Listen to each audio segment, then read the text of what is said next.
অবৈধভাবে এই যে শুভেন্দু অধিকারী নির্বাচিত হওয়ার পর থেকে বিশেষ করে সীমান্তবর্তী অঞ্চলে এরকম একটা অরাজকতা সৃষ্টি করছে, অবৈধভাবে লোকজনকে পুশিং করতেছে। এটা জনমনে আমাদের আতঙ্ক সৃষ্টি করতেছে।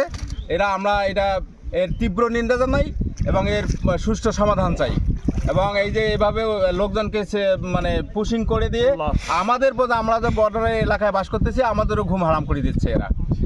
এই শুভেন্দু অধিকারী নির্বাচিত হওয়ার পর থেকে আমাদের বর্ডারে অশান্তি শৃঙ্খলা সৃষ্টি করতেছে এবং মানে বিশেষ করে মানে মুসলমানদের উপর আমাদের নির্যাতিত নিষ্পেষিত করে দিচ্ছে আমাদের।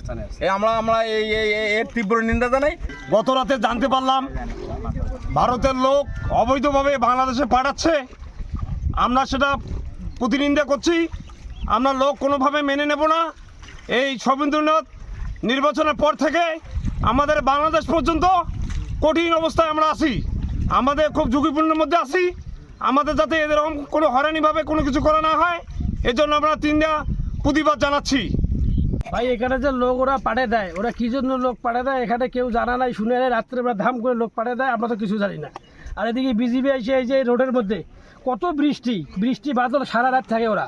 এখন আমরা এলাকাবাসী আমাদেরকে ডাক দেয়, ভাই এর কীভাবে যাই, কোন দিক যাই, কাদা আছে বাটি আছে, সেভাবে আসে।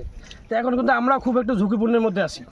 তখন আমরা কিছুই করতে পারতেছি না, কাজও করতে পারতেছি না, রোডও থাকতে পারতেছি না। এখন এদের সাথে মনে করেন যে আমরাও আছি। এখন আপনারা